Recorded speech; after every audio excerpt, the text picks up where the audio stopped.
السلام علیکم دوستو، ڈیلی ہیلتھ ٹپس میں آپ کا خوش آمدید۔ دوستو، کافی سارے دوستوں نے مجھ سے یہ سوال کیے، کامنٹس کیے کہ حکیم صاحب ہمیں بتائیں کہ آپ نے مشک کے متعلق یعنی کستوری کے متعلق ہمیں بتایا، عنبر کے متعلق آپ نے بتایا اصلی اور نقلی کی پہچان اور اس کا استعمال، مروارید کے متعلق بتایا، تو ان کے آپ نے فائدے تو بتائے لیکن ان کا کوئی ایسا طریقہ نہیں بتایا، نسخہ نہیں بتایا جو ہم استعمال کر سکیں۔ اور کافی دوست ہیں ایسے بھی جنہوں نے کشتہ پہ ریٹ لگا رکھی ہے کہ ہمیں کشتہ سونا بنانے کا طریقہ بتائیں، کشتہ سونا بنانے کا طریقہ بتائیں۔ تو دوستو، اگر کشتہ سونا کے متعلق بتا دوں تو یہ عام بندوں کے بس میں نہیں ہے، مطلب کسی عام شخص کے یہ بس کی بات نہیں ہے، یہ حکیم لوگ اسے بنا سکتے ہیں اور یہ تجربے والی چیزیں ہوتی ہیں۔ تو اس لیے میں نے پہلے کشتہ تیار کیا کرتا تھا، کشتہ چاندی بنایا، کشتہ شنگرف بنایا، کافی سارے میں نے کشتہ تیار کیے اور آپ کو آن لائن ویڈیو بھی دیں، لیکن بعد میں نے خود سوچا کہ یہ چیزیں جو ہیں یہ آپ کو سمجھانے والی چیزیں نہیں ہیں، کیونکہ یہ آپ کے بس کی بات نہیں ہے، یہ حکیم لوگ ہی بنا سکتے ہیں۔ اور آپ جو چیزیں بنا سکتے ہیں وہ یہی ہیں جو عام نسخے ہیں یا معجون وغیرہ ہیں، یہ چیزیں آپ بنائیے۔ دوستو، ان میں یہ کشتہ جاز سے زیادہ پاور ہے، آپ یقین کریے نہ کریے، آپ کشتہ سونا کے پیچھے لگے ہوئے ہیں، لیکن یہ جو چیز ہے یہ معجون سونا جو آج میں آپ کو بتانے والا ہوں، یہ تمام جتنے بھی کشتے ہیں، یہ کشتہ شنگرف ہے، کشتہ تانبا بھی ہے، ان تمام چیزوں سے یہ بیسٹ ہے۔ آپ ایک دفعہ اس کا استعمال کر کے دیکھیے، پھر مجھے کامنٹس کیجئے گا کہ آپ کو فائدہ ہوتا ہے یا نہیں۔ تو کشتہ سونا جو ہے وہ نامردی کے لیے استعمال کرتے ہیں، زیادہ تر پٹھوں کی کمزوری کے لیے کرتے ہیں، اور قوت باء کو بڑھانے کے لیے اسی غرض سے اسے استعمال کرنے کی یہ سوچ رہے ہیں کچھ دوست۔ تو دوستو، اگر آپ یہ معجون تیار کر کے استعمال کرتے ہیں تو پہلی تو بات ہے کہ اس سے آپ کو کسی قسم کا کوئی سائیڈ ایفیکٹ نہیں ہوگا۔ دوسری بات یہ کہ آپ اسے کم عمر میں بھی استعمال کر سکتے ہیں اور زیادہ ایج میں بھی استعمال کر سکتے ہیں۔ اس کے علاوہ اس کی مقدار خوراک یا مقدار کم ہو جائے تو اس کا بھی کوئی پرابلم نہیں ہے۔ حالانکہ کشتہ سونا کی اگر آپ مقدار زیادہ لیں تو وہ آپ کو نقصان دے گا۔ تو ویسے بھی آپ کے اوپر کوئی حکیم تو بیٹھا نہیں جو آپ کو بتائے کہ جو آپ نے کشتہ بنایا ہے وہ صحیح بنا بھی ہے یا نہیں۔ تو اس لیے دوستو، میں آپ کو یہی ریکمینڈ کروں گا کہ آپ یہ معجون تیار کر لیں اور کشتہ سونے کو رہنے دیجئے۔ اگر کبھی زندگی میں موقع ملا تو میں آپ کو پریکٹیکلی بتا بھی دوں گا، ایسی کوئی بات نہیں ہے، تو آپ کو دکھا دوں گا کہ یہ دیکھیے یہ کشتہ سونا بن گیا ہے، جس طرح میں نے کشتہ چاندی کی آپ کو ویڈیو بتائی۔ تو چلیے اس ویڈیو کو سٹارٹ کرتے ہیں۔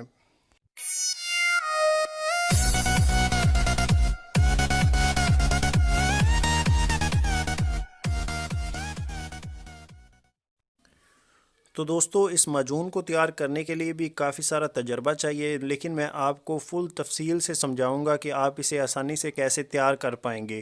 اسے بھی تیار کرنے کے لیے تھوڑی حکمت چاہیے ہوتی ہے، لیکن آپ کو میں اس طرح سمجھاؤں گا کہ آپ کو کسی قسم کی کوئی بات رہ نہ جائے جس میں آپ کو سمجھ نہ لگے۔ لیکن اگر پھر بھی آپ کو سمجھ نہ لگے تو آپ کامنٹ کیجئے، 100 بار کامنٹ کیجئے، میں آپ کو 100 مرتبہ رپلائی کروں گا، آپ کو بتاؤں گا ایک ایک چیز کہ کس طرح آپ اسے تیار کر سکتے ہیں۔ تو دوستو، یہ کافی ساری بیماریوں میں استعمال ہوتی ہے، کافی سارے اس کے فائدے ہیں، عورتیں بھی اسے استعمال کر سکتی ہیں، مرد بھی اس سے استعمال کر سکتے ہیں۔ یہ قوت باء کی کمی، پٹھوں کی کمزوری، دماغ کی کمزوری، جریان احتلام، عورتوں میں لکوریا اور سیلان، سر چکرانا، نظر کی کمزوری، سانس کا پھولنا، خون کی کمی، یہ تمام مرضوں میں یہ استعمال کی جاتی ہے اور کشتہ سونا سے بڑھ چڑھ کر ہے۔ تو اس کا جو طریقہ کار ہے، جو اس میں چیزیں آتی ہیں وہ میں آپ کو پہلے گنوا دیتا ہوں، پھر میں آپ کو اس کا طریقہ بتاؤں گا کہ آپ نے اسے کس طرح تیار کرنا ہے۔ تو اس میں سب سے پہلی جو چیز ہے وہ ہے ورق سونا، جسے ورق طلا کے نام سے بھی پنسار سٹور سے مل جاتے ہیں، ورق طلا کے نام سے بھی اگر لیں تو یہ آپ نے 1 تولہ لینے ہیں۔ کافی اس کی قیمت بن جاتی ہے، لیکن 1 تولہ جو ہے اس حساب سے بتا رہا ہوں۔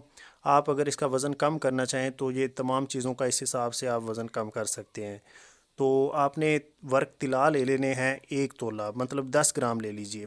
اور مشک جو خالص ہے، کستوری، یہ پہلی بات تو ہے اصل ملتی نہیں ہے، لیکن اگر آپ کو اصلی مل جائے، آپ اس سے بہتر ہے کہ آپ نا ایسا کیجئے کہ کستوری والی میری ویڈیو دیکھیے، اس میں میں نے تفصیل سے آپ کچھ چیزیں بتا دی ہیں، کیونکہ اس طرح میں یہ تمام چیزیں آپ کو نہیں بتا سکتا، اس طرح کافی ویڈیو لمبی ہو جائے گی۔ تو اگر آپ اس کے متعلق کچھ زیادہ جاننا چاہیں تو آپ وہ ویڈیو دیکھ سکتے ہیں۔ تو یہ مشک آپ نے 4 گرام لینی ہے، جسے کستوری بولتے ہیں۔ اس کے بعد آپ نے عنبر لینا ہے، عنبر اشب۔ عنبر اور عنبر اشب میں فرق ہوتا ہے، یہ بھی آپ اس ویڈیو میں دیکھ سکتے ہیں، آپ کو پتہ چل جائے گا کہ عنبر کیا ہے اور عنبر اشب کیا ہے۔ تو یہ بھی آپ نے 4 گرام لے لینا ہے۔ مروارید لے لیجئے 4 گرام، زمرد لے لیجئے 4 گرام، اور یاقوت بھی 4 گرام۔ یہ چیزیں ہیں دوستو۔ اس کے علاوہ باقی جو ہیں وہ ارکیات اور رس آ جاتے ہیں، جس میں میٹھے سیب کا آپ رس نکالیے 100 گرام، اور اسے چھان کے اس کا وزن آپ نے کرنا ہے۔ اور اس کے بعد آپ انار کا رس لے لیجئے 100 گرام۔ پھر آپ شہد خالص لے لیجئے، شہد خالص آپ نے 70 گرام لینا ہے۔ اگر آپ کو پہچان نہیں ہے شہد کی تو وہ بھی آپ جا کے ویڈیو دیکھ سکتے ہیں ہمارے چینل میں، کہ اسے چیک کرنے کا کیا طریقہ کار ہوتا ہے، اور اس ملاوٹی شہد کو الگ کرنے کا، نکالنے کا، ملاوٹی شہد سے خالص شہد کو الگ کرنے کا کیا طریقہ کار ہوتا ہے، وہ بھی ویڈیو میں نے آپ کو اس چینل میں دے رکھی ہے۔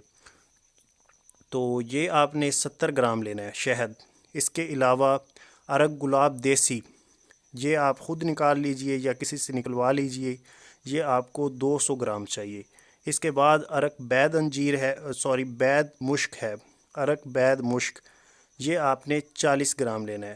اس کے بعد عرق گاؤ زبان ہے، یہ بھی آپ کو 40 گرام چاہیے۔ یہ عام عرق ہیں، یہ آپ کو مل جاتے ہیں۔ تو باقی رہی مصری کی بات، تو مصری آپ 100 گرام لے لیجئے۔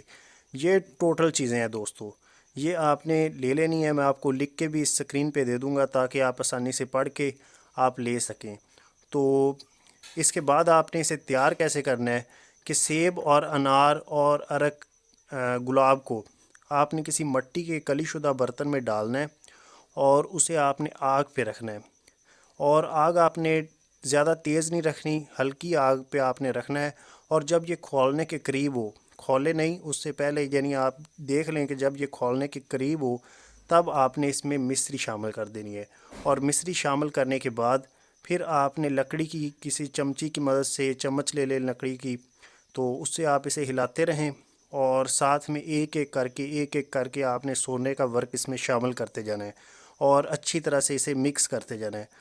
اور اسی طرح آپ یہ تمام جو ورق ہیں وہ اس میں مکس کر دیں، لیکن ایسے کریں کہ ورق جو ہیں وہ جب ختم ہوں تو آپ کا قوام نرم ہی ہو، پتلا ہی ہو، مطلب آپ نے جلدی جلدی سے تمام، کافی سارے ورق بن جاتے ہیں، تو آپ نے یہ تمام جو ہیں اس میں مکس کر دینے ہیں، اور پھر اسے آپ نے نیچے اتار لینا ہے۔ جب یہ تمام اچھی طرح سے مکس ہو جائیں، پھر آپ نے اس جو دیگچی ہے اسے آپ نے اتار کے نیچے رکھ لینا ہے، اور پھر آپ جو کستوری ہے اسے عرق بید مشک میں آپ اچھی طرح سے کسی پیالی میں حل کر لیجئے۔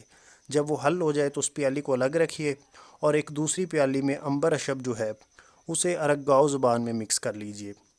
تو یہ دونوں پیالیاں آپ سائڈ پہ رکھیے، اور پھر آپ جو مروارید ہے اسے آپ بریک پیسیے، بریک پیس کے اس کا پاؤڈر بنائیے، پاؤڈر بنا کے اسے کپڑے سے چھان لیجئے۔ جو کپڑے سے چھنا ہوا بچے اسے الگ رکھ کے، جو اوپر آ جائے کپڑے کے اسے دوبارہ پیسیے، پھر کپڑے میں چھانیے، اس طرح کر کے اس کا بریک پاؤڈر بنا کے آپ سائڈ میں رکھ لیجئے۔ پھر زمرد کو بھی اسی طرح سے بریک پیس کے آپ سائڈ پہ رکھ لیجئے کسی پیالی میں، اور یاقوت کو بھی اسی طرح سے باریک کر لیجئے۔ تو اب دوستو جو آگ والا قوام ہے وہ جب اچھی طرح سے سرد ہو جائے تو پھر آپ نے کیا کرنا ہے کہ اس میں آپ نے شہد ڈال دینا ہے۔ شہد تبھی ڈالنا ہے جب وہ سرد ہو جائے، ٹھنڈا ہو جائے، تو آپ نے اس میں شہد ڈال کے اسے مکس کر دینا ہے۔ اور یہ عنبر کستوری جو عرقوں میں شامل ہو چکی ہے، مکس کر کے ہم نے الگ رکھی تھی، یہ بھی آپ نے اس میں ڈال دینا ہے۔ اور یہ دونوں چیزیں کستوری اور عنبر اس میں ڈال کے اوپر سے آپ نے پھر جو یاقوت اور زمرد، مروارید، ان کی ایک ایک چٹکی اوپر پھیلا پھیلا کے ڈالتے جانا ہے، مطلب ایک جگہ پہ چٹکی نہیں چھوڑنی، ایسے تھوڑی سی چٹکی اس میں سے اٹھا کے آپ نے اوپر پھیلا دینی ہے، اور پھیلا کے آپ نے اسے اچھی طرح سے اس میں مکس کرتے جانا ہے، اور چمچ سے اچھی طرح سے اسے گھماتے جائیں اور مکس کرتے جائیں، اور اس میں یہ ڈالتے جائیں۔ اس طرح کر کے جب یہ تمام چیزیں جو ہیں ختم ہو جائیں، یہ پاؤڈر ختم ہو جائیں، اس کے بعد پھر آپ یہ تمام جتنا بھی آپ کے پاس مواد ہے، یہ قوام ہے، اسے کسی چیز سے اچھی طرح سے، جیسے ساگ کو مسلا جاتا ہے ویسے اچھی طرح سے آپ 2-3 گھنٹے تک اسے خوب مکس کیجئے۔ جب یہ اچھی طرح سے مکس ہو جائے تو پھر آپ اسے چیک کر لیجئے کہ یہ بالکل سرد ہونی چاہیے، کوئی تھوڑا بہت بھی ٹمپریچر باقی نہ رہے، تو پھر آپ نے کسی کانچ کے جار میں اسے ڈال کے آپ نے الگ رکھ لینا ہے۔ تو اس کو آپ نے 2-3 ہفتے بعد استعمال کرنا ہے، پڑے رہنے دینا ہے، اور اسے ڈیلی آپ نے ہلا دیا کرنا ہے تھوڑا بہت، تو 2-3 ہفتے کے بعد آپ اسے استعمال کیجئے۔ اس کا استعمال طریقہ یہ ہے کہ آپ ایک ماشا لیجئے، شروع سے آپ بلکہ ایک ماشا سے بھی کم لیجئے، ہاف ماشا لے لیجئے، مطلب ½ گرام، آدھا گرام آپ خوراک لیجئے یہ، اور 1 کلو تھوڑا سا نیم گرم دودھ کے ساتھ مصری ملا کے آپ یہ خوراک کھا لیجئے۔ آپ یہ رات کے ٹائم بھی لے سکتے ہیں یا آپ صبح کے ٹائم لے سکتے ہیں، دن میں صرف ایک بار لینی ہے، اور اس کا آپ اسی طرح استعمال کرتے رہیے، اور آپ سوچ بھی نہیں سکتے یہ کتنی بیماریوں کو ختم کرے گی آپ کے جسم سے، اور آپ کو ایک مطلب ایسا سمجھ لیں کہ آپ کی عمر کو بھی یہ بڑھائے گی، مطلب جلدی آپ پہ بڑھاپا طاری بھی نہیں ہونے دے گی۔ ویسے تو انسان کی جتنی لکھی ہوئی ہے اس نے اتنی کاٹنی ہے دنیا میں، لیکن آپ کو جلدی بوڑھا بھی نہیں ہونے دے گی، آپ کو اتنی طاقت دے گی، خون پیدا کرے گی، جگر کو طاقت دے گی، دل کو طاقت دے گی، اور پھیپھڑوں کو قوت دے گی، تاکہ آپ کا جو سانس پھول جاتا ہے، یہ تمام مسئلے آپ یہ چیزیں دیکھ ہی سکتے ہیں کہ اس میں کتنی چیزیں ہیوی ڈل رہی ہیں، اتنی مہنگی مہنگی چیزیں ہیں، اور ویسے بھی مثال بنی ہوئی ہے کہ جتنا گڑ اتنا میٹھا، تو جس کے پاس اتنا پیسہ ہے وہ یہ بنا سکتا ہے۔